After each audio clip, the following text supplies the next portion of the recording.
반갑습니다.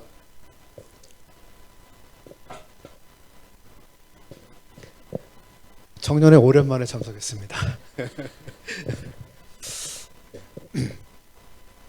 우리 호성훈 형제님으로부터 하나님의 뜻을 분별하고 적용하는 생활, 이런 내용으로 말씀을 준비해달라고 부탁을 받았습니다.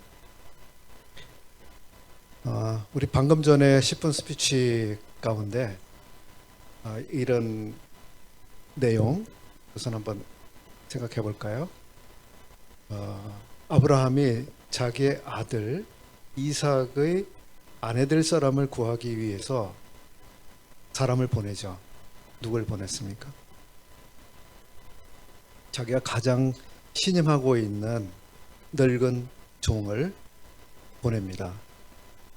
그래서 그 아브라함의 늙은 종이 자기 주인의 아들의 아내 될 사람을 구하기 위해서 길을 떠납니다. 근데 아브라함이 어디로 가서 구하라고 알려주셨죠, 미리. 그래서 어느 지역으로 가라고 미리 알려줬습니다. 그래서 그 행선지는 정해져 있었고 그 길을 따라서 그 종이 갔습니다. 그리고 그 도시에 도달하기 전에 그 종이 마음속으로 기도를 하게 되죠. 어떤 기도를 했는지 혹시 아세요? 제가 이제 거의 도착했습니다. 제가 이제 발견하게 되는 그러한 그 처자에게 나의 주인께서 그 아들의 아내 되는 사람의 그 아내를 구하기 위해서 나를 보냈는데 내가 나와 함께 그곳에 가서 그 사람의 아내가 되기를 또 그 집의 며느리가 되기를 권했을 때 예스 하게 되면 제가 그것을 하나님의 뜻으로 알겠습니다. 그러나 노 하면 이번 이 목적의 방문은 하나님의 뜻이 아닌 것으로 생각하겠습니다. 그렇게 기도를 하고 그 성에 들어가게 되죠. 그랬을 때 그가 그 성에 들어가서 첫 번째 발견한 사람, 마주친 사람이 있었습니다. 바로 리브가였죠. 그래서 리브가와 만나고 나서 리브가의 집에 가서 이제 자초지종을 이야기하고 나의 주인이 며느리 될 사람을 구하기 위해서 나를 보냈는데 리브가를 보내주겠습니까? 하죠. 이런 과정들이 이제 그 스토리가 이어져 있습니다. 자, 이런 일 가운데서 우리가 한번 인생길에서 하나님의 뜻을 발견 혹은 확인하고 또 이것이 하나님의 뜻이로구나 하고 마음에 확정하는 이런 과정들이 거기에 이 스토리 안에 나타나 있죠. 이 종은 하나님 앞에 간절히 기도하는 마음으로 이번 방문을 통해서 하나님께서 나의 주인의 며느리를 구해주시려는 뜻이 확실하시고 이곳에서 또 누굴 만나든지 그 집에 가서 그 며느리가 되는 것에 대해서 그 사람의 답변을 통해서 즉 반응을 통해서 확인해 주십시오 이렇게 했단 말이에요. 자, 이것이 이제 하나님의 뜻을 분별하고 확인하는 하나의 이제 사례일 텐데요. 우리는 우리 인생에 있어서 여러 가지 상황 속에서 끊임없이 무언가를 결정하거나 선택하는 이런 일들을 경험합니다. 그러면 우리가 여러 가지 상황 속에서 이런 방식으로 하나님의 뜻을 확인해도 좋을까? 이런 식으로 하면 되는 것일까? 이런 생각을 해볼 수도 있겠죠? 예.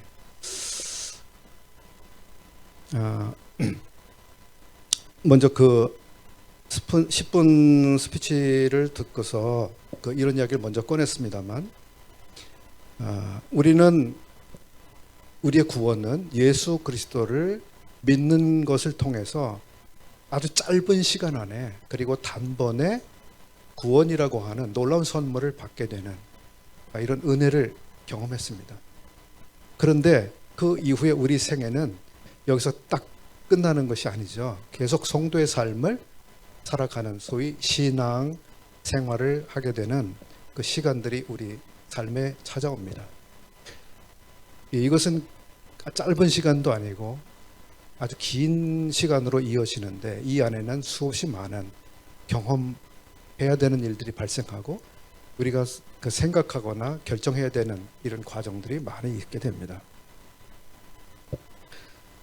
그런데 우리가 예수 그리스도를 믿을 때는 우리의 믿음을 통해서 그리고 하나님의 은혜로 인해서 단번에 구원을 얻었고 그리고 단번에 우리가 흑암의 나라에서 사랑의 아들의 나라로 단번에 옮겨졌습니다. 우리의 신분은 이와 같이 아주 짧은 시간 안에 확정되는 것이죠. 그러나 이제 앞에서 말씀드린 것처럼 우리는 신앙생활이라고 하는 우리의 생애가 하나님 앞에서 어떤 생애를 살아가야 될 것인가에 대한 이 과제를 가지고 살아가게 됩니다. 그런데 이 신앙생활, 성도의 삶은 우리가 구원받기 전에 살았던 그런 생활 방식이나 그러한 가치관 혹은 그런 목표를 따라서 계속 그것이 이어져 가는 것이 아니다라고 하는 특징을 가지고 있습니다. 물론 우리는 그 전처럼 밥도 먹어야 되고 휴식도 취해야 되고 질병이 걸리기도 하고 그럼 치료를 받아야 되기도 하고 친구 관계도 이어집니다. 가족 관계도 당연히 이어지죠. 그럼에도 불구하고 우리가 연속성 있는 부분이 있지만 우리의 속 안에서 우리는 전혀 다른 삶의 방향이나 기준을 가지고 삶을 살아가게 되죠. 에베소서 2장 10절 말씀을 찾아볼까요? 에베소서 2장 10절. 우리는 그가 만드신 바라 그리스도 예수 안에서 선한 일을 위하여 지으심을 받은 자니, 이런 말씀이 있습니다. 우리가 구원받은 것, 예수 그리스도 안에서 새 사람이 된 것은 특별한 목적을 가지고 있는 것입니다. 그냥 구원받는 것으로서 모든 게 종료되는 게 아니라 구원하신 목적을 따라 사는 삶을 살게 된 거죠. 그것을 일컬어서 여기서 선한 일을 위하여라고 말씀합니다. 선한 일을 위하여라는 것이 무엇일까요? 착한 일, 도덕적으로 바른 일, 남들에게 칭찬을 받을 만한 일을 의미할까요? 여기서 말씀하는 선한 일은 물론 도덕적으로 비난받지 않고 남들에게 존경스러운 삶을 살아야 하는 것을 포함하지만 좀 더 정확하게 말씀드리자면 하나님에 있어서 하나님께 가치 있는 것을 하도록 하셨다는 것. 하나님께 가치 있는 것. 그것을 위해서 우리가 지으심을 받았다고 하는 겁니다. 그러면 어떤 것이 하나님께 가치 있는 일인가를 우리가 알아야 그런 삶을 살 수 있겠죠. 디도서 2장 14절 말씀도 거의 비슷한데요. 그 뒤에 있습니다. 그가 우리를 대신하여 자신을 주심은 모든 불법에서 우리를 속량하시고 우리를 깨끗하게 하사 선한 일을 열심히 하는 자기 백성이 되게 하려 하심이라. 우리를 불법에서 속량, 구해내시고 또 값주고 우리를 구해내신 것은 목적이 있으시다고 하는 겁니다. 구원하시는 그 자체가 목적이 아니라 구원하신 목적이 있다고 하는 것입니다. 선한 일을 열심히 하는. 바울 사도의 경우 한번 생각을 떠올려 볼까요? 바울이라고 하는 사람은 사울이 본명입니다. 그 사람이 예수님을 어느 날 만나게 되는 날이 있습니다. 그리고 예수님을 만나게 되었을 때 그가 했던 첫 번째 질문이 있습니다.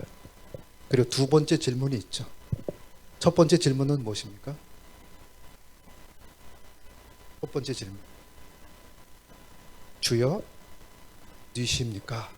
누구십니까? 두 번째 질문은 주여, 제가 무엇을 하리까? 라는 질문입니다. 우리 역시도 그런 질문을 가지고 살아갈 것입니다. 주님 누구십니까? 저를 구원하신 주님은 누구십니까? 그리고 주님, 제가 주님을 위해서 무엇을 해야 합니까? 이런 생각을 가지고 우리가 살아갑니다. 만약에 구원 받으신 분이 이런 생각이 아직 한 번도 없었다. 그거 조금 이상한 일입니다. 왜냐하면 우리를 구원하셨을 때 우리에게 오신 성령께서는 그런 생각을 하도록 우리를 이끌어가고 계십니다. 사도 바울이 자기 인생을 앞으로 어떻게 보내야 하는지에 대해서 주님으로부터 답을 들었습니다.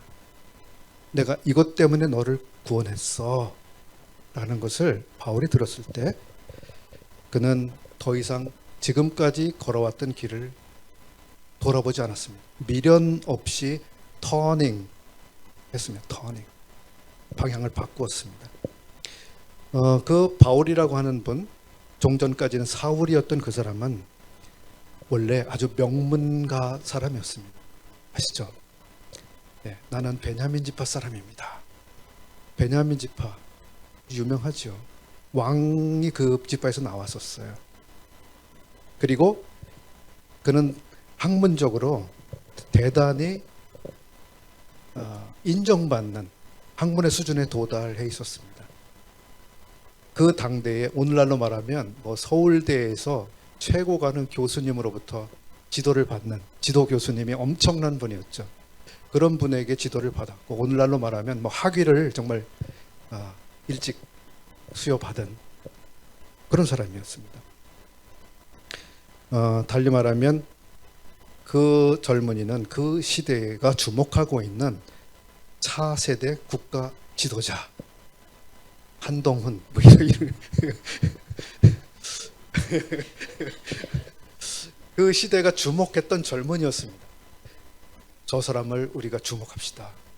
우리나라가 저런 사람들에 의해서 앞으로 이끌어져 갈 겁니다. 이랬던 촉망받는 사람이었죠. 그리고 대제사장의 신임을 받고 있었습니다. 사울, 그가 그거 하겠다면 좋아. 우리가 임명장을 써줄 수 있어. 신임장을 써준 거죠. 그래서 그가 임명장을 가지고 이 도시 저 도시에 가면서 임무를 수행했었습니다. 이런 것을 볼 때 이 사울이라고 하는 청년은 인생을 대충 사는 사람이 아니었었다고 하는 걸 알 수 있습니다. 대단히 지성적인 사람, 열정적인 사람, 그리고 진실하게 자기 삶의 방향을 가지고 자기 인생을 어떻게 살아야 가치 있는 삶이 될 것인지를 그걸 고민하고 살았던 사람이라고 하는 걸 알 수 있습니다. 그런데 이제 예수 그리스도를 만나고 나서 자기를 스스로 평가해 보니까 자기가 완전히 이 방향이 잘못된 방향으로 열심을 다해서 뛰고 있었다고 하는 것을 알게 된 거예요. 튜닝을 다시 시작해야 된다고 하는 거 알았죠. 튜닝을 해야 된다. 인생에 대한 튜닝. 그래서 지금까지 내가 중요하게 생각했던 그 모든 것들을 다 던져버려야 되는 이것을 그가 알게 되었고요. 폐기 처분해야 되는 것들을 하나하나 쓰레기통에다 다 던져 넣게 됐습니다.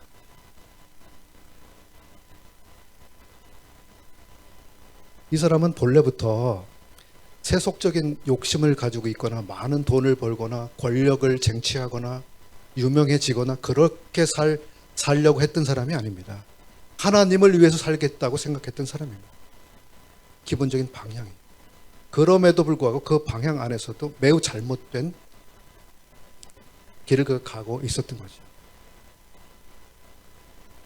자기 스스로는 주관적이죠. 자기 스스로는 내가 선택한 방향이 옳다라고 생각했지만 하나님께는 무관한 경주를 그가 했던 겁니다. 구원이라고 하는 것은 아주 혁신적입니다. 그의 방향을 완전히 바꿔버렸고 그가 소중하게 생각했던 중요한 것들을 다 한 번에 버리게 했으니까요. 우리 에베소서 5장 15절 말씀 펴보겠습니다. 에베소서 5장 15절.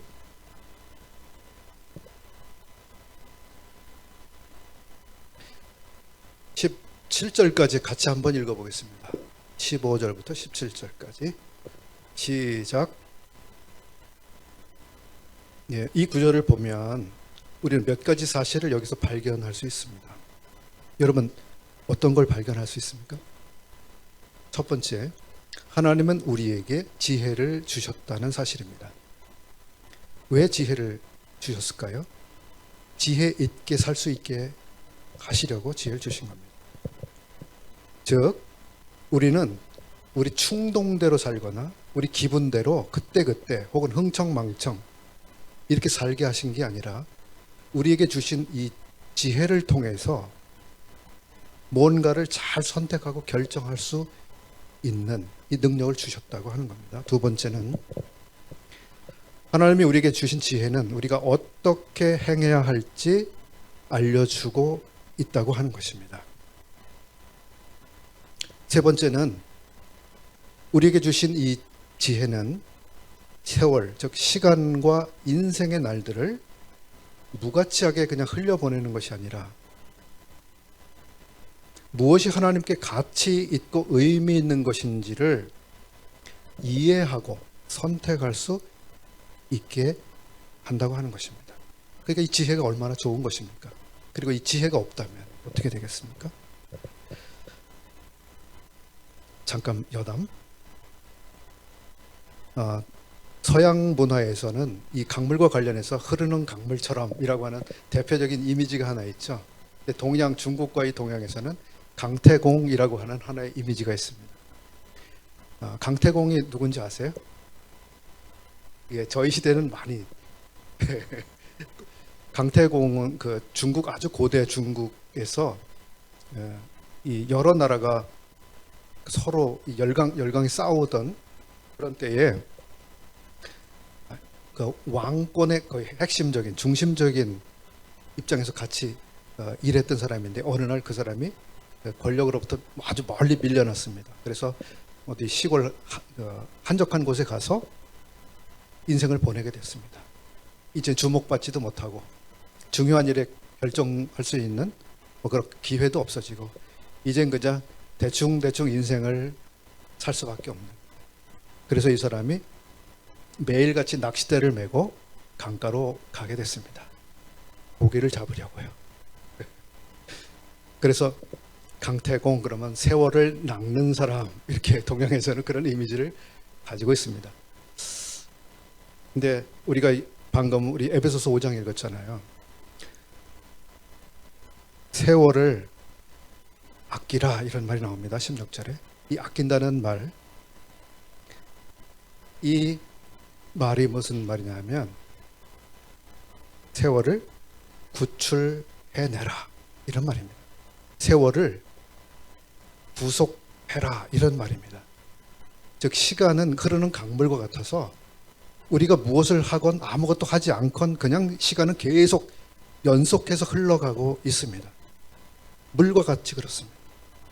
그런데 이 강물을 떠내려 계속 흘러가고 있는 강물을 우리가 무언가를 위해서 가치 있게 사용하기 위해서 그걸로 뭐 수차를 돌릴 수도 있고 발전을 할 수도 있고 거기서 먹을 수 있는 물을 떠낼 수도 있고 다양한 가치 있는 것을 할 수 있겠죠. 그렇게 사용되고 활용된 물만이 가치 있는 물이 되는 것처럼 우리의 시간 역시 구출해내지 않으면 가치 없는 것으로 그냥 채워지는 것에 불과할 수 있게 되는 거죠. 그래서 이 시간을 구출해내는 것에 있어서 무엇이 필요합니까? 지혜가 필요한 거죠. 우리가 시간을 어떻게 사용할 것인가에 대해서는 여기 위에서 보면 자세히 주의하여 이런 말씀이 납니다. 이 자세히라는 말은 정확히라는 뜻을 가지고 있는 말입니다. 정확히. 메이저 리그에서 야구를 하고 있는 선수가 야구 방망이를 어떻게 휘두를까요? 정확히 휘두릅니다. 좋습니다. 정확히 휘두릅니다. 예. 변화구가 올 것인지, 뭐 직구로 올 것인지, 뭐 드롭볼이 올 것인지, 뭐 예상을 하면서 그 공이 날아오는 것에 맞게 배를 휘두르겠죠. 권투 선수가 주먹을 아무렇게나 휘두르지 않죠. 손흥민 선수가 볼을 찰 때 어떻게 찰까요? 정확히 차죠. 이번에는 골을 넣기 위해서 구석으로 찰 것인지, 아니면 그 회전 킥을 할 것인지, 아니면 회전을 주지 않고 무회전 킥으로 찰 것인지, 아니면 왼쪽으로 공이 날아가도록 차는 동작을 하면서 실은 반대쪽으로 공을 찰 것인지 빠른 시간 안에 계산을 할 거예요. 골을 넣기 위해서 그렇겠죠. 정확히. 그래서 우리가 시간을 정확하게 사용하기 위해서 관심을 가져야죠. 또 여기서 우리가 본문에서 볼 수 있는 것 중에 하나는 어리석어서는 안 된다고 하는 것을 말씀하고 있습니다. 어리석은 자가 되지 말고, 이렇게 되어 있습니다. 어리석은 자. 어리석다고 하는 것은 이해하는 것이 없는 것을 말하는 거예요. 이해하는 것이 없는 거예요.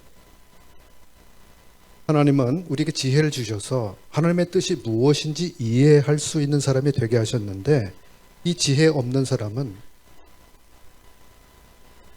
그렇게 이해력 없이 자기 삶을 사는 겁니다.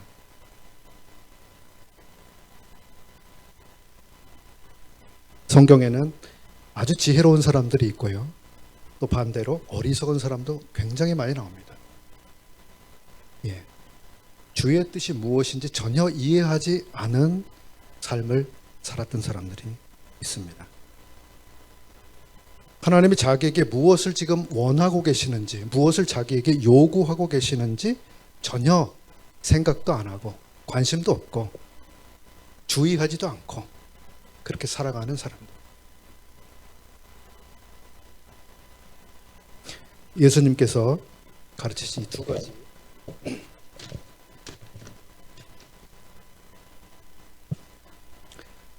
두 가지만 말씀을 드려보겠습니다. 요한복음 7장 17절 말씀, 이런 말씀이 있습니다.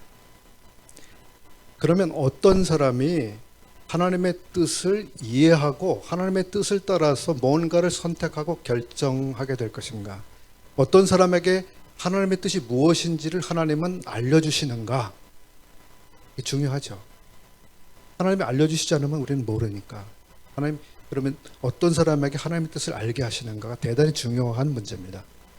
요한복음 7장 17절, 사람이 하나님의 뜻을 행하려 하면 이 교훈이 하나님께로부터 왔는지 내가 스스로 말함인지 알리라, 이런 말씀이 있습니다.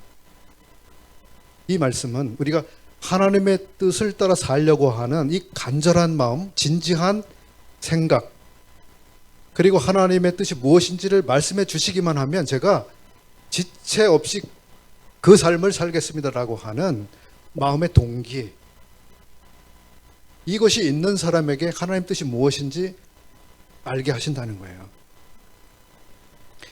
하나님의 뜻을 행하려 하면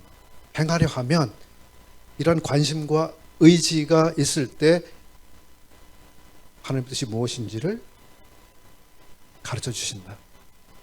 히브리서 10장 7절 말씀, 두 번째 말씀입니다. 히브리서 10장 7절, 이에 내가 말하기를 하나님이여 보시옵소서, 두루마리 책에 나를 가리켜 기록된 것과 같이 하나님의 뜻을 행하러 왔나이다. 이 말씀은 예수 그리스도에게 적용이 된 말씀입니다.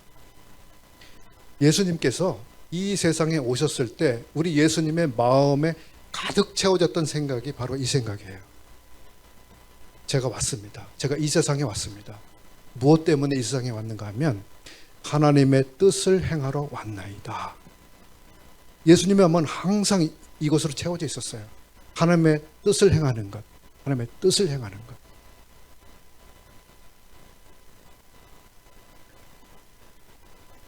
그렇다면 예수님께서도 그러셨다면 우리는 하나님의 뜻을 행할 마음을 가지고 우리가 살고 있는가? 아니면 형편을 따라 살고 있는가? 아니면 내 생각을 따라가고 있는가? 하나님의 뜻을 행한다고 하는 것, 그런 삶을 산다고 하는 것은 가장 가치 있고 인생에 있어서 가장 좋은 길이죠. 사실 이것만 남는 길입니다. 이 세상도 그 정욕도 다 지나간다고 성경은 말씀하셨습니다.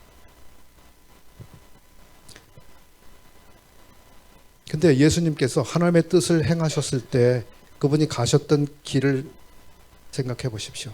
가장 가치 있고 가장 좋은 길이었지만 그 길이 어떤 길이었나? 목숨을 내놓고 가신 길입니다. 목숨을 내놓고 가는 길.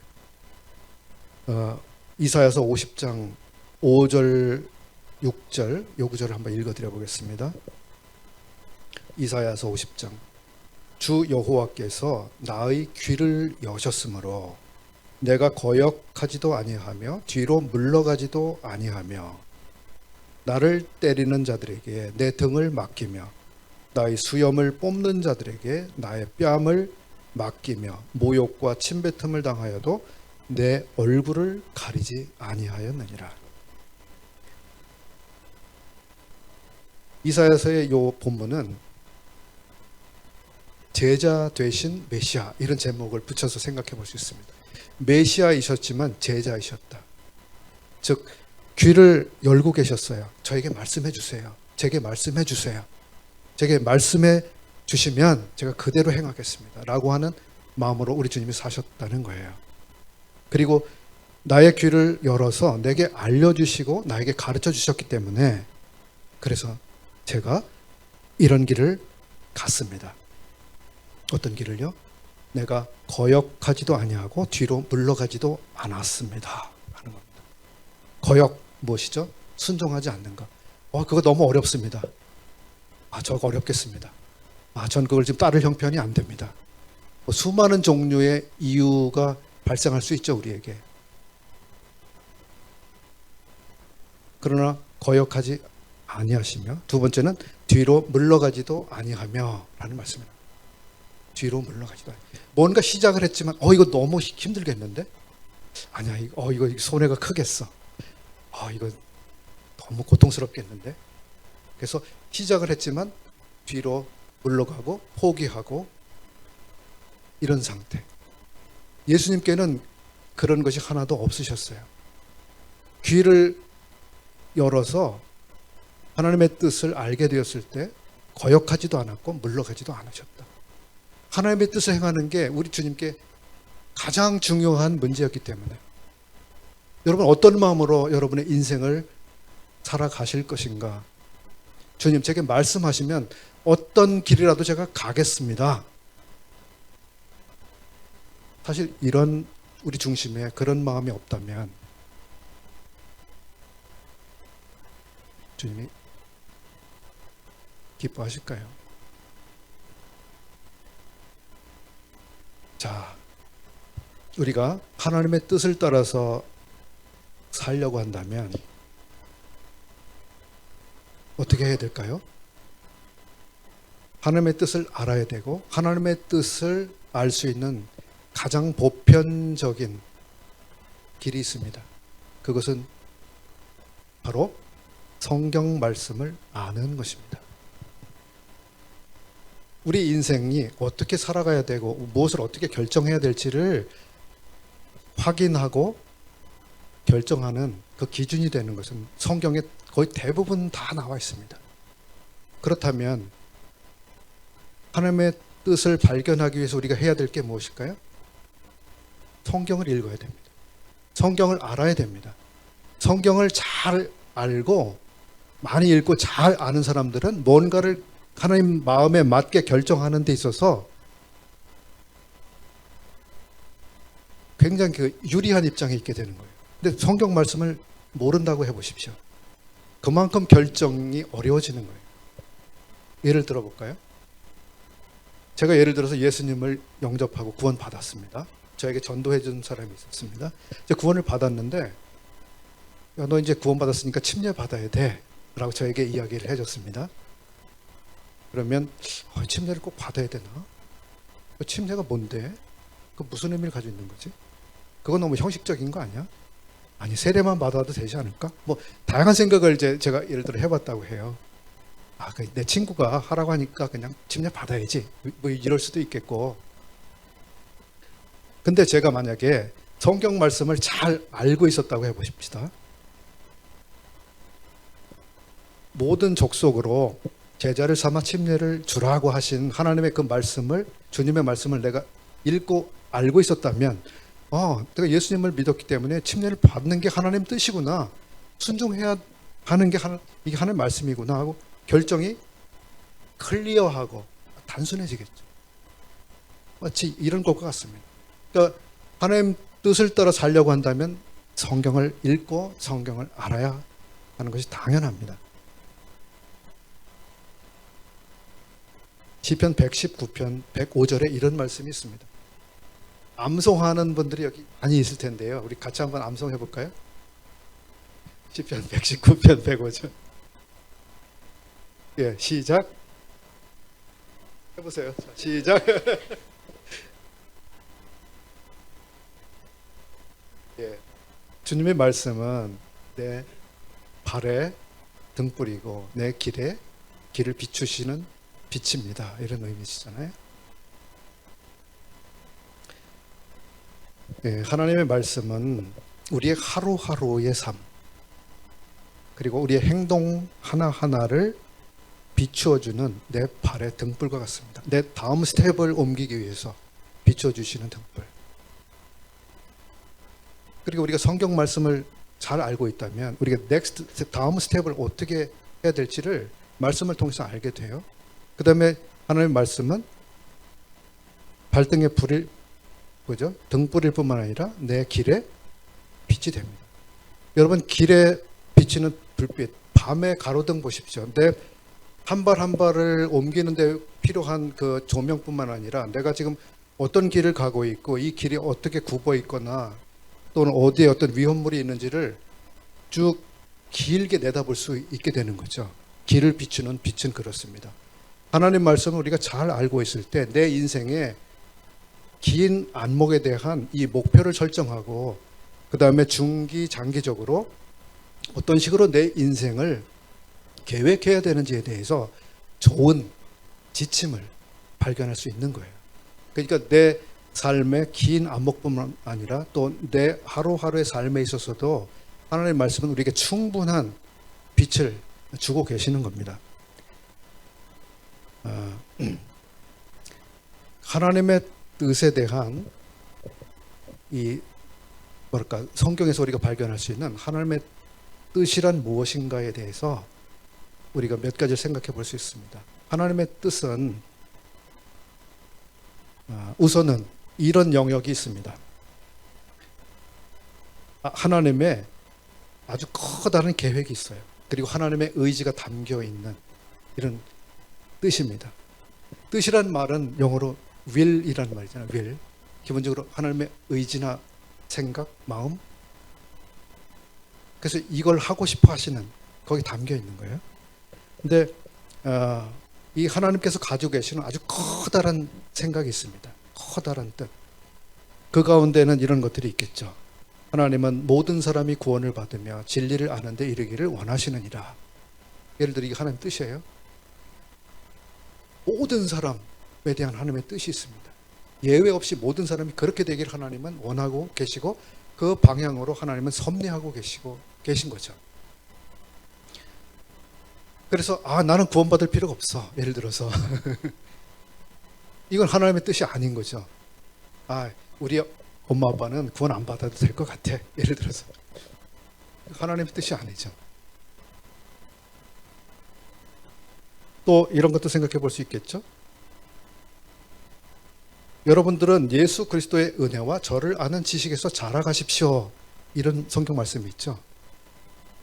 그렇다면 예수 그리스도의 은혜가 그 어떤 은혜인지를 우리가 점점 알아가고 예수 그리스도가 어떤 분인지를 계속 더 많이 더 깊이 알아가는 이런 것이 하나님의 뜻이라고 말씀하고 있는 거예요.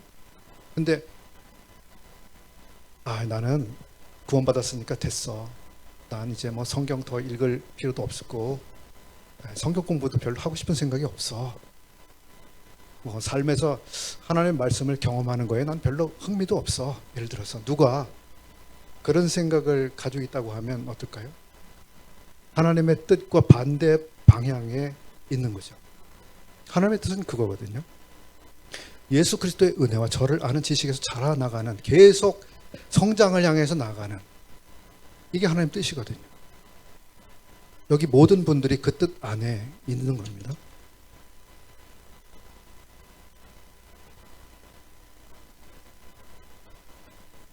하나님의 뜻의 이제 두 번째 카테고리로 생각해 볼 수 있는 것이, 하나님의 뜻에는 도덕적인 성격이 담겨 있습니다.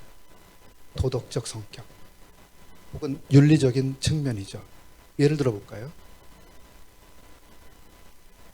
하나님은 살인하지 말라 이런 명령을 하신 적이 있습니다.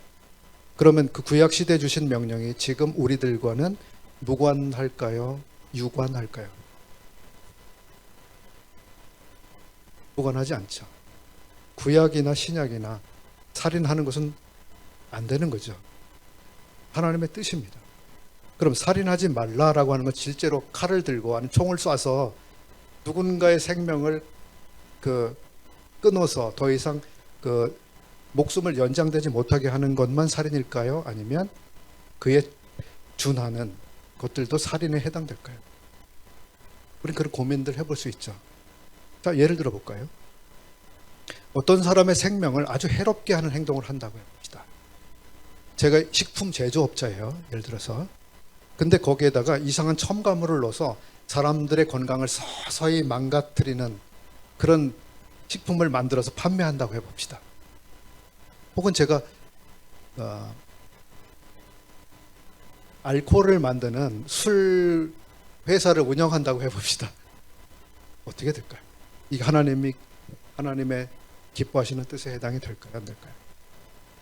당연히 그렇죠. 제가 담배를 예를 들어서 판매하는 일을 하면 어떻게 될까요?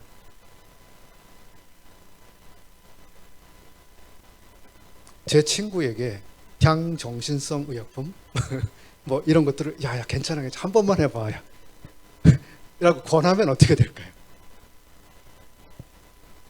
이런 것도 하나님의 뜻이 아니죠. 기본적으로 이런 것은 우리 사회에서도 용인되지 않는 도덕적 성격을 가지고 있는 행동들입니다. 그러니까 이 하나님의 도덕적인 성격을 가지고 있는 이러한 뜻은 많은 경우에 우리 사회가 용인하지 않는 도덕 기준에서도 받아들여지지 않는 것들입니다. 성경에는 무엇인가를 하지 말라라고 하는 명령들이 있습니다. 금지 명령이죠.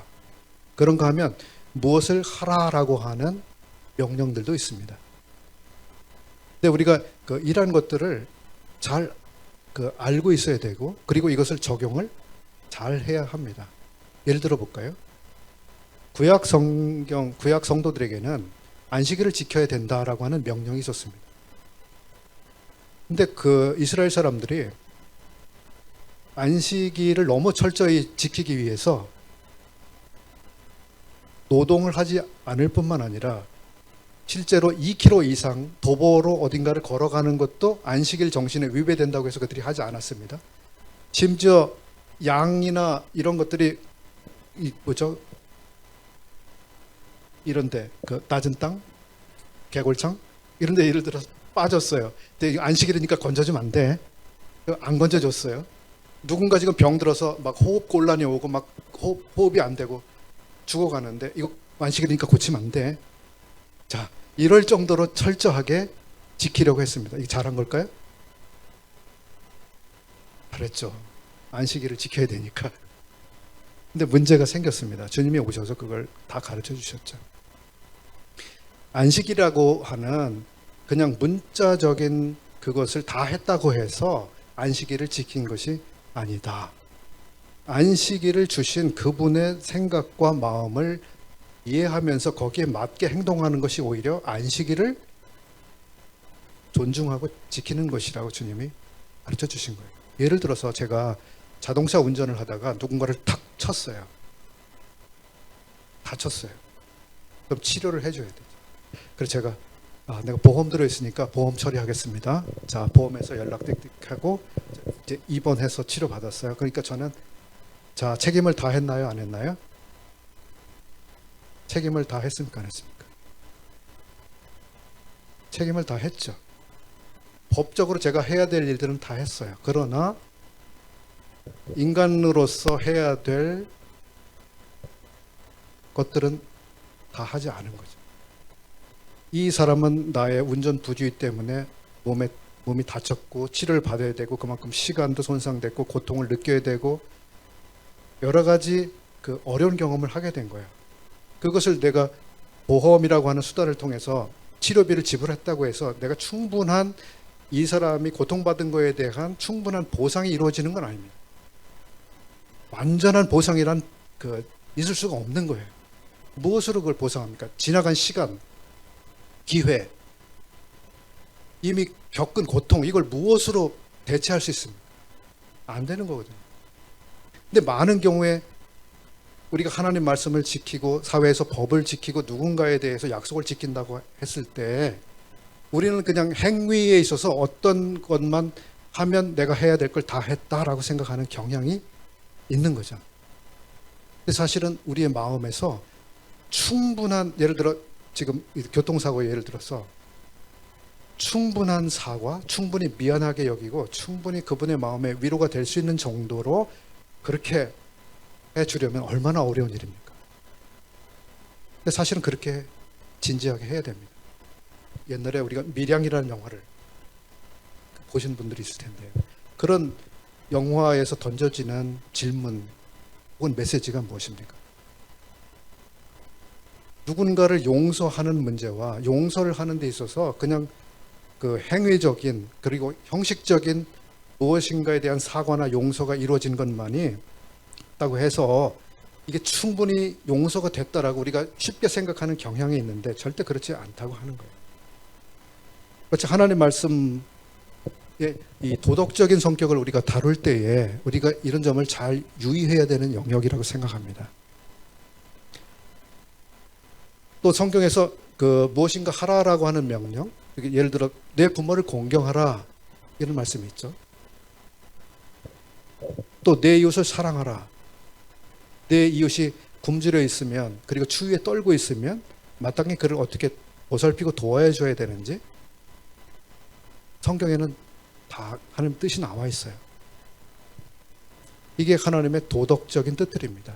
그러니까 우리 양심이나 우리 사회의 일반적인 도덕을 통해서도 알 수 있고 특히 성경 말씀을 통해서 이것이 하나님의 뜻이라고 분명하게 알 수 있는 것들이 다 나와 있습니다.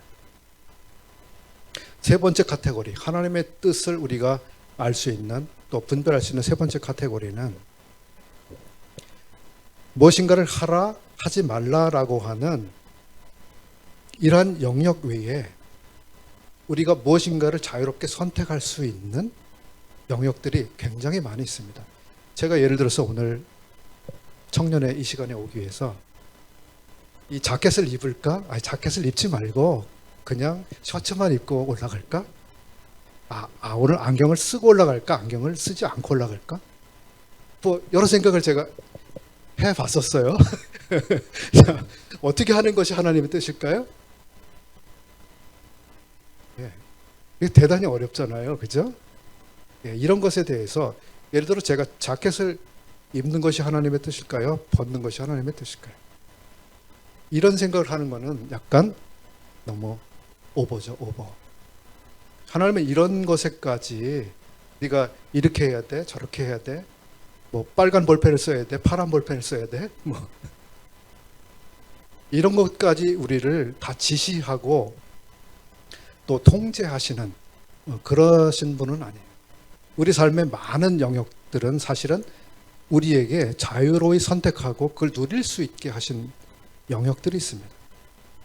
다만 전체적인 우리의 동기나 자세, 태도 이것을 면밀하게 생각을 해볼 필요는 있겠죠. 예를 들어서 앞에 이제 어떤 김동수 형제 그냥 앞에 있으니까 그냥 머리를 막 보글보글보글하게 뭐죠? 이 파마하고 뭐 새파랗게 물을 들이고 청년에 왔어요. 자, 이게 하나님의 뜻과 관계가 있을까요, 없을까요? 그건 자유예요, 그죠? 예, 머리 스타일 뭐 자유라고 해요.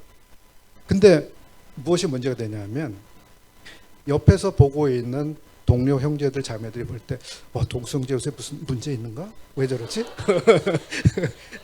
그래서 막 마음에 근심하고 염려를 하게 만드는 그 상황을 발생시켰어요. 자, 이렇게 되면 어떻게 될까요? 이게 하나님의 뜻에 해당이 되는 상황일까요? 그렇지 않을까요? 하나님의 뜻과 관계가 있는 상황으로 바뀌는 거예요. 그래서 하나님 말씀은 우리가 여러 가지를 자유롭게 선택하고 결정할 수 있는 영역들이 있지만 우리가 어떤 동기나 태도로 그것을 해야 되는가에 대해서 이런 말씀하셨습니다. 너희들이 먹든지 마시든지 무엇을 하든지 그건 여러분의 자유지만 그러나 먹든지 마시든지 무엇을 하든지 하나님의 영광을 위하여 하라라는 말씀이 있습니다. 그럼 사도 바울이 나는 고기도 먹을 수도 있고 고기를 안 먹을 수도 있고 내가 어떤 날이 더 중요하다고 생각할 수도 있고 모든 날이 다 중요하다고 여겨서 그런 형식으로 내 삶을 이어갈 수도 있지만 그러나 나는 조심합니다. 왜냐하면 내가 내 자유를 사용할 수 있지만 나 때문에 어떤 형제나 자매가 마음에 근심하거나 염려하게 된다면 나는 나의 이 자유를 절제하고 제한하겠습니다. 이런 이야기를 하는 거예요. 이것이 우리에게 주신 자유 안에서 스스로 자기를 통제할 수 있는 하나님의 뜻이죠.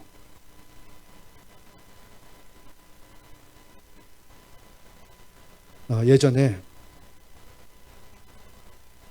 그리스도인들이 이렇게 살았던 적이 있었습니다. 그리스도인들은 극장에 절대로 가면 안 됩니다.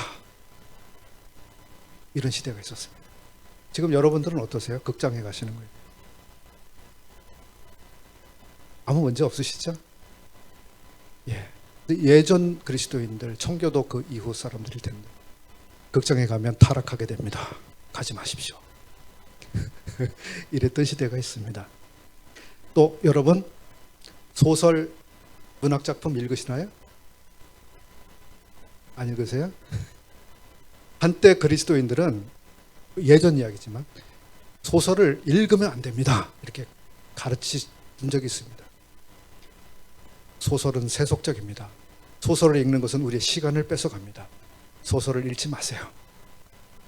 경건한 교회 지도자들이 성도들에게 그렇게 가르치고 지도했던 적이 있어요. 그 시대에는 그렇게 생각을 했습니다. 지금은 조금 더 유연하고 자유로워졌죠, 더. 그러니까 그 시대 안에서 그리스도인들이 생각할 수 있는 그리고 받아줄 수 있는 한계나 영역들이 조금씩 변화되는 이런 부분들이 있어요. 우리가 이런 것들을 고려해서 우리 시대 안에서 내가 이렇게 행동하고 결정하면 보편적으로 사람들이 저 사람이 그리스도인인지 하나님을 경외하는 사람인지 아닌지에 대해서 다우트하게 퀘스천을 가지고 볼 수도 있고 저 사람은 역시 그리스도인다워라고 해줄 수도 있는 그런 영역들이 굉장히 많이 있습니다. 그렇다면 우리가 그 가운데서 무엇을 선택할까요? 예, 사람들이 존경할 만한, 칭찬할 만한 그런 것들을 우리가 해야 된다고 말씀은 가르치고 있습니다. 자유가 있지만 하나님을 위해서 자기를 그렇게 통제하는 거죠.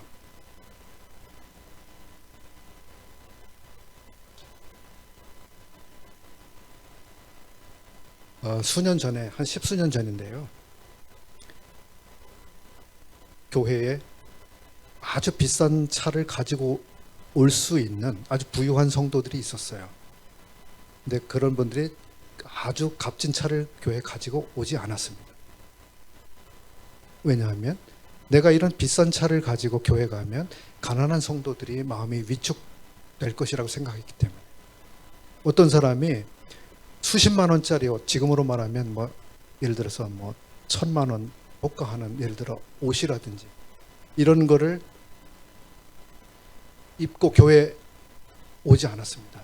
왜냐하면 내가 그걸 살 수도 있고 입을 수도 있지만 능력상, 그러나 내가 이런 옷을 입고 교회 가면 가난하고 하루하루를 그 끼니 걱정을 하면서 어렵게 사는 성도들이 마음이 힘들어질까 봐 자기를 조심한 거죠.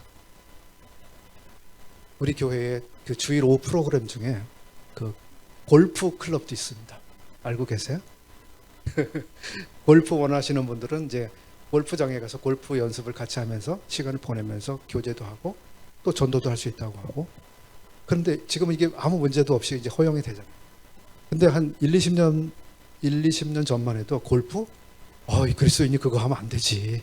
그리스도인이 무슨 골프야. 그 비싸고 그 골프 회원권 몇 천만 원씩 하는데 그리스도인이 그런 데 돈을 쓰면 안 되지.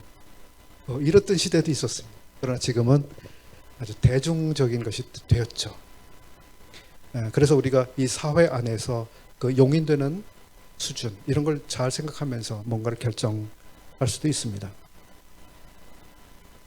하나님의 뜻에 대한 네 번째 카테고리가 있습니다. 그것은 하나님의 개인적인 뜻입니다. 어떤 개인에 대한 하나님의 뜻이라는 영역입니다.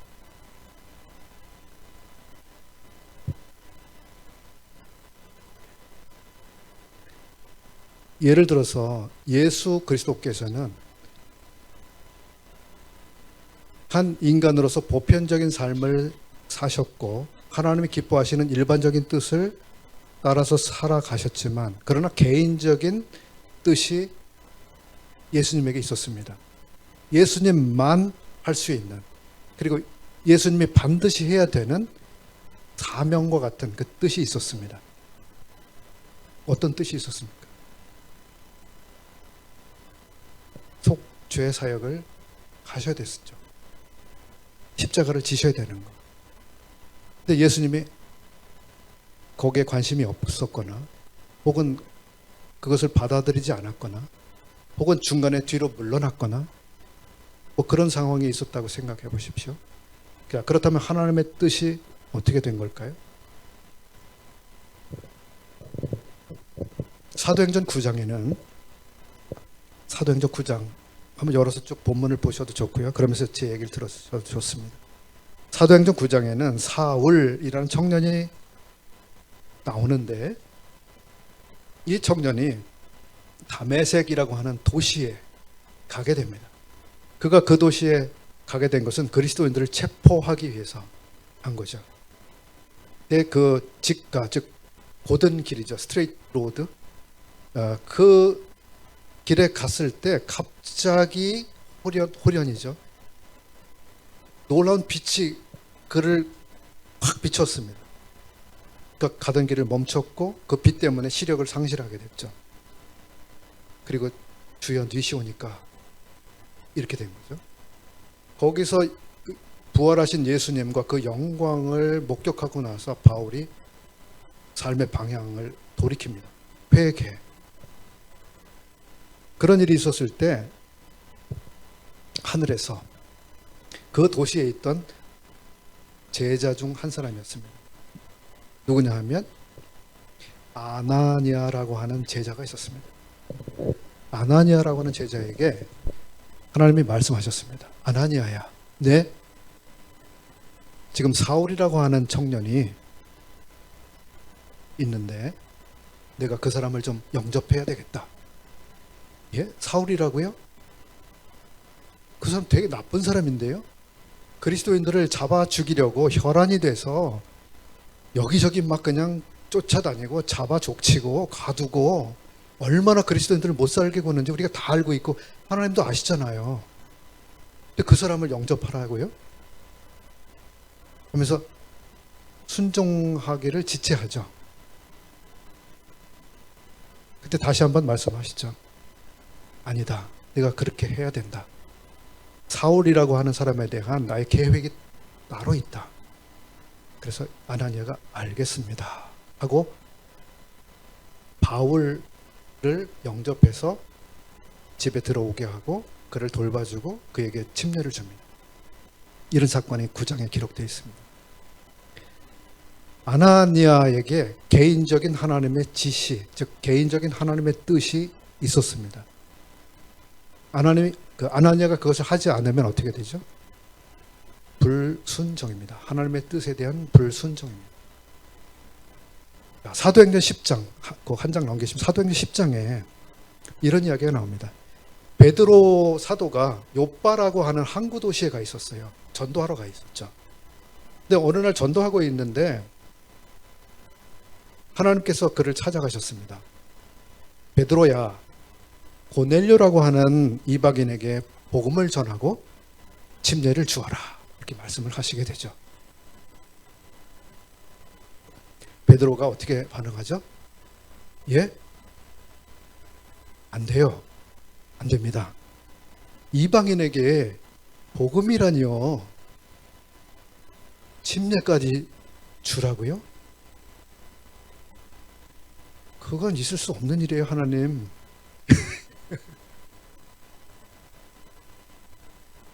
주님이 말씀하십니다. 베드로야, 의심하지 말고 고넬료에게 가거라. 그렇게 해서 베드로가 고넬료의 집에 가서 복음을 전하고 그 가족들이 전부 믿고 구원의 역사가 그곳에서 일어납니다. 이 예화에서도 똑같습니다. 어느 개인에게 특별한 하나님의 지시가 있습니다. 이게 하나님의 개인을 향한 뜻입니다.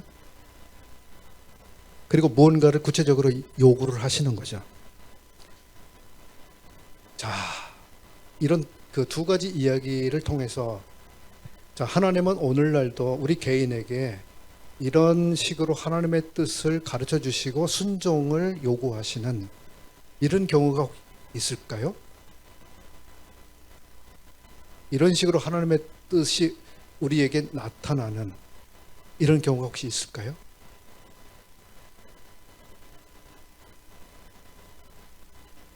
그리스도 현대 기독교 안에 스펙트럼이 굉장히 넓은데요. 한쪽 스펙트럼에는 아주 철저하게 이것을 인정하는 사람들이 있습니다. 지금 당장 누군가에게 가서 이런 이야기를 해줘. 누군가를 위해서 지금 이런 기도를 해야 돼. 뭐 이런 아주 구체적인 것을 일일이 지시받아서 그렇게 사역을 하고 따라가려고 하는 그리스도인들도 있어요. 근데 또 아주 먼 쪽에 그와 반대쪽에 있는 사람들은 하나님은 오늘날 전혀 그렇게 하시지 않아. 하나님은 그런 식으로 오늘날 말씀하시지 않아. 우리는 성경만 읽으면 거기에 다 하나님 뜻을 알 수 있어. 이렇게 생각하는 사람들도 있습니다. 자, 우리는 어떤 생각을 가지고 있을까요? 여러분들은 어떤 생각이세요?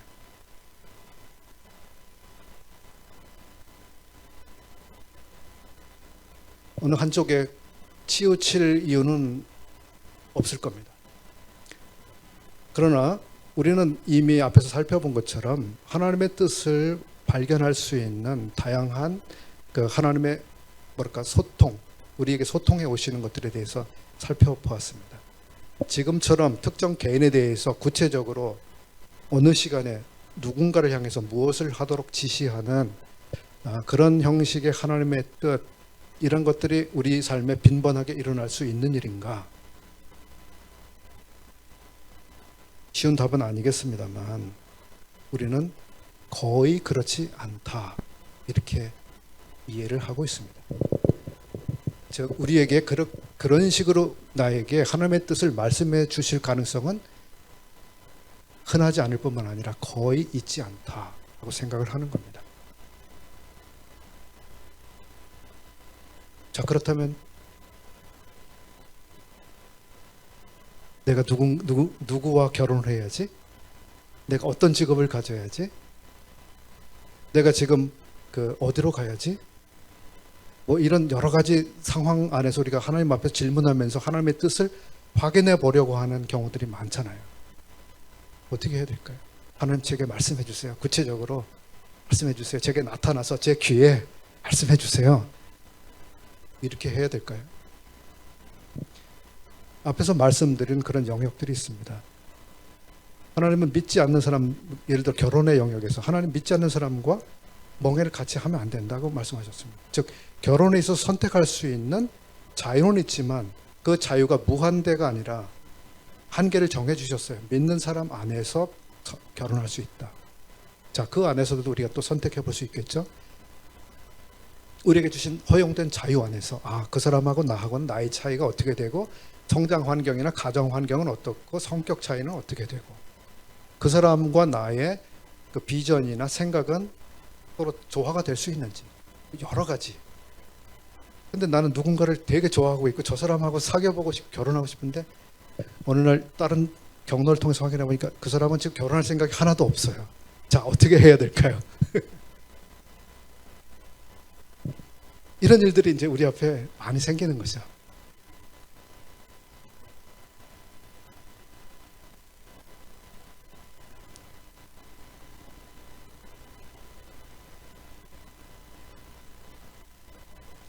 하나님의 뜻을 우리가 확인하고 그리고 순종해서 가는 그 길에 있어서 전체 4개적인 카테고리로 제가 말씀을 드렸는데 그 2가지는 우리가 어렵지 않게 하나님의 뜻을 발견할 수 있는 경우들에 대해서 말씀을 드렸습니다.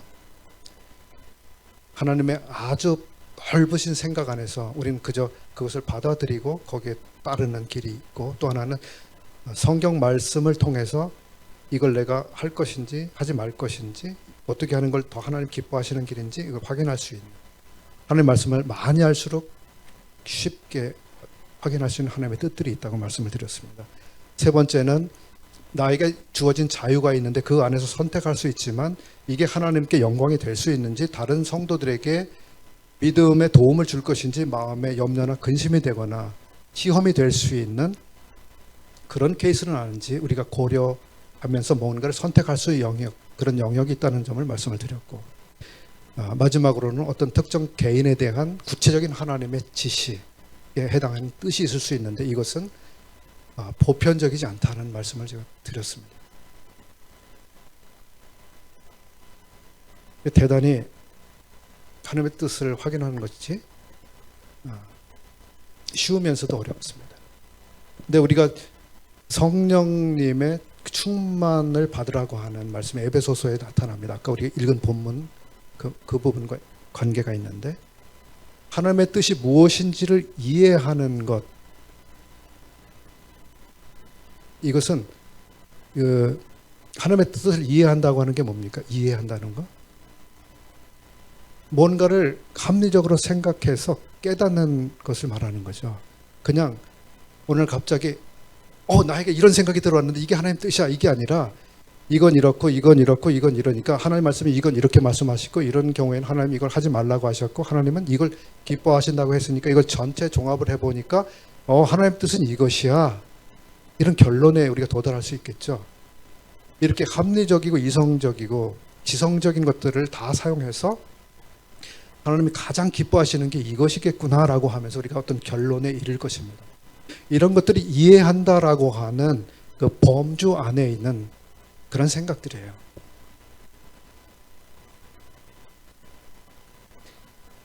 여러분에게 오늘 나눌 수 있는 그 여러 가지 그 예시, 예제 이런 것들을 제공을 좀 하게 되었는데 거기서도 나눌 수도 있겠습니다만 어떤 형제님이 선교 헌금을 하고 싶어 해요. 큰 돈이 갑자기 저에게 생겼어요. 근데 저는 이거 선교 헌금을 위해서 사용하고 싶은 마음이 있어요.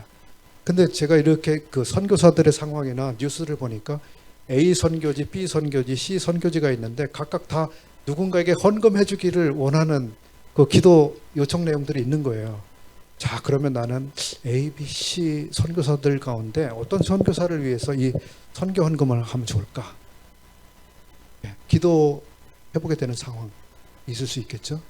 아니면 똑같이 3분의 1로 해서 헌금을 할까? 그런 고민을 하게 될 경우도 있겠죠.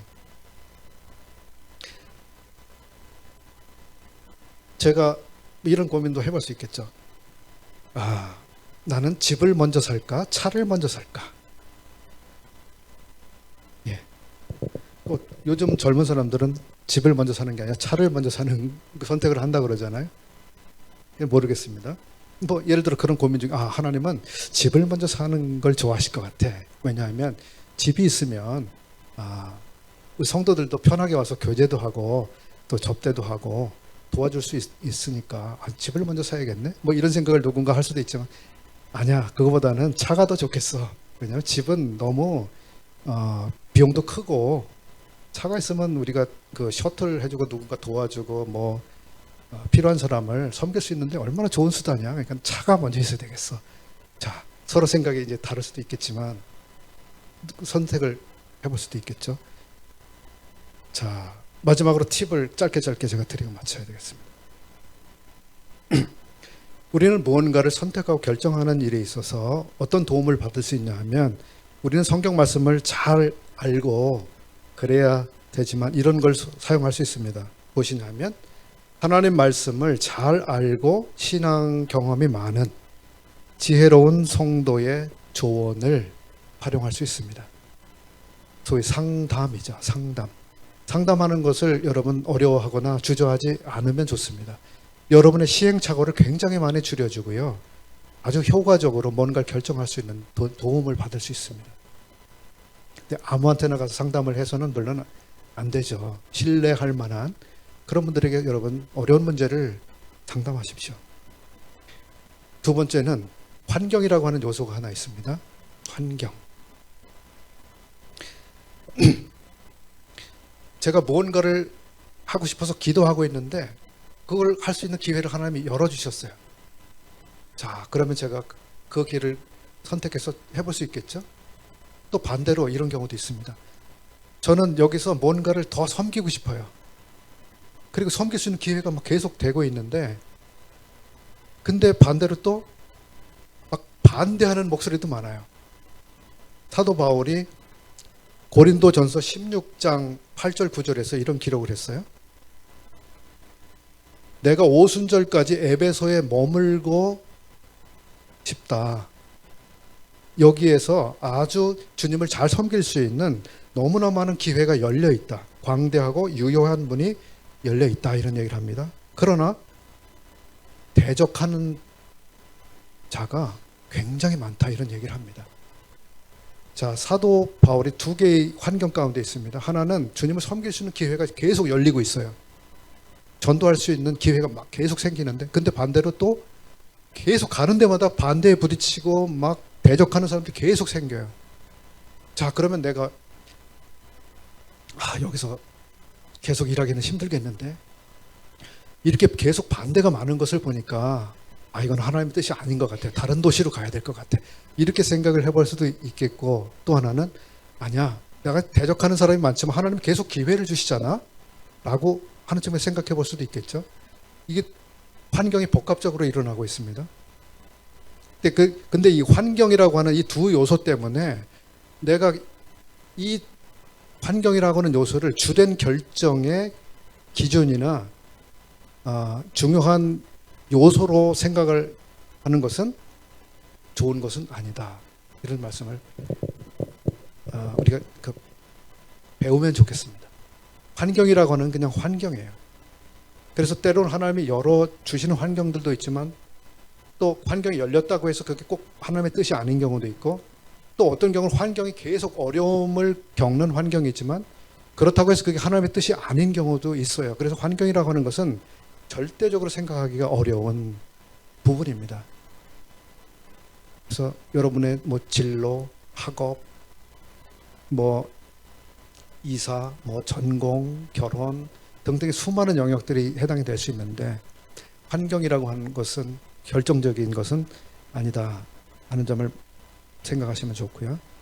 그 다음에 성령님께서는 우리를 인도하시기 위해서 늘 준비하고 계시다고 하는 겁니다. 성령님의 인도를 받으십시오 하는 겁니다. 성령님께서는 하나님이 기록해 주신 그 말씀들을 사용하시는 분이에요. 그래서 어느 날 어떤 말씀이 제 마음에 와서 깊이 깨닫게 해주시기도 하고요. 아주 큰 감동을 주시기도 하고요. 또는 심히 걱정을 일으키기도 하시고 염려하시게 하기도 하는 거죠. 근데 어떤 경우는 제가 A, B, C 세 개의 길이 있는데 제가 어떤 길을 가는 게 하나님 뜻입니까? 라고 기도하고 있는데 제가 A, B, C를 다 선택해도 좋을 것 같지만 그런데 고민하고 있어요. 근데 제가 하나님 제가 B를 가겠습니다. 예를 들어 제 마음에 그렇게 결정을 했어요. 그리고 그걸 하나님 앞에 기도했습니다. 그랬을 때 말할 수 없는 마음의 평강. 그래, 이게 내가 너에게 원하는 길이었어. 그게 너를 향한 내 뜻이고 네가 그 길을 선택해줘서 고마워. 그 길을 가면 내가 너를 도와주고 너와 함께 할게. 예를 들어서 그런 하나님의 용기도 주시고 마음에 큰 평강을 주심으로써 담대하게 그 길을 갈 수 있게 하시는 이런 경우들이 있어요. 이걸 우리가 성령님의 인도를 통한 하나님의 뜻을 확인하는 이런 방법이기도 합니다. 제가 시간을 얼만큼 썼는지 모르겠는데 이런 것들이 우리들이 그리스도인으로서 우리의 생애를 하나님 앞에서 가치 있게 살아가는데 좋은, 정말 지혜로운 것들이 되기를 바랍니다. 하나님께서는 우리가 지혜 없는 자처럼 살아가는 걸 원하시지 않습니다. 굉장히 우리가 지혜롭게 살기를 원하십니다. 지혜 있는지 같이 해서 세월을 아끼라. 똑같은 시간을 살아갑니다. 24시간에 똑같은 시간을 살고 있지만 어떤 사람은 하나님 앞에 매우 값진 것을 채워 나가기도 하고 어떤 사람은 물이 그냥 흘러내려가듯이 떠내려가는 그런 시간을 보낼 수도 있습니다. 하나님께서 우리 모두를 도와주셔서 값진 것으로 충만하게 이렇게 해주시기를 바랍니다. 들어주셔서 고맙습니다.